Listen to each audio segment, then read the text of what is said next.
I'm Mitch Henck with a few thoughts on the tragic shooting on Friday night of 19-year-old Tony Robinson. The Madison police have been forthcoming since. We've avoided another Ferguson so far because Chief Koval has released information. He's prayed with the family.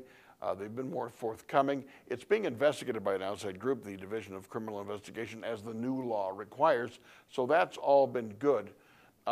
It kind of reminds you of Ferguson a little bit, though, because the protesters immediately, with the mantra Black Lives Matter, what that suggests is the police don't think Black Lives Matter, which I don't believe.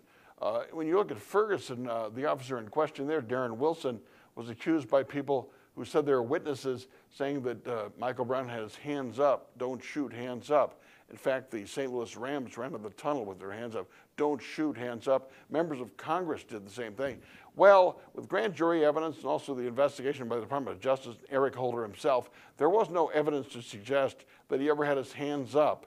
In fact, forensic evidence backed up the officer's story all along, which got little press. Most of the press went to the fact that the mostly all-white Ferguson Police Department was issuing unfair tickets against black people and trying to raise money that way, and engaged in racist emails. All that information trumped the fact that the officers were telling the truth, and the people that said, hands up, don't shoot, were making it up out of whole cloth.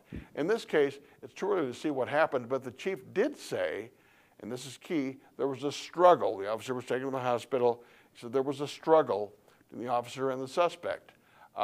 That's not a good sign. I mean, police, they're trained to handle situations like that. I was not there, and neither were you, but it's not like a James Bond film where they just do kind of a headlock and a karate kick and a nice little twist. No, police are trained to deal with threats. If they think threats are real, they deal with it often, and not often, but when the time comes, with deadly force, and it's a tragic thing. But I wouldn't assume that the officer behaved inappropriately just because the suspect was unarmed. That's just a tiny part of the story, and mature, rational adults will wait till the information comes out. My 2 cents, my 2 minutes are brought to you by Edge Construction and Capital Consultants. Bill McCoshen, a lobbyist who can get things done, get laws passed, get a referendum passed. If you want to get action downtown, you'll deal with Bill McCoshen and Capital Consultants. See you next time.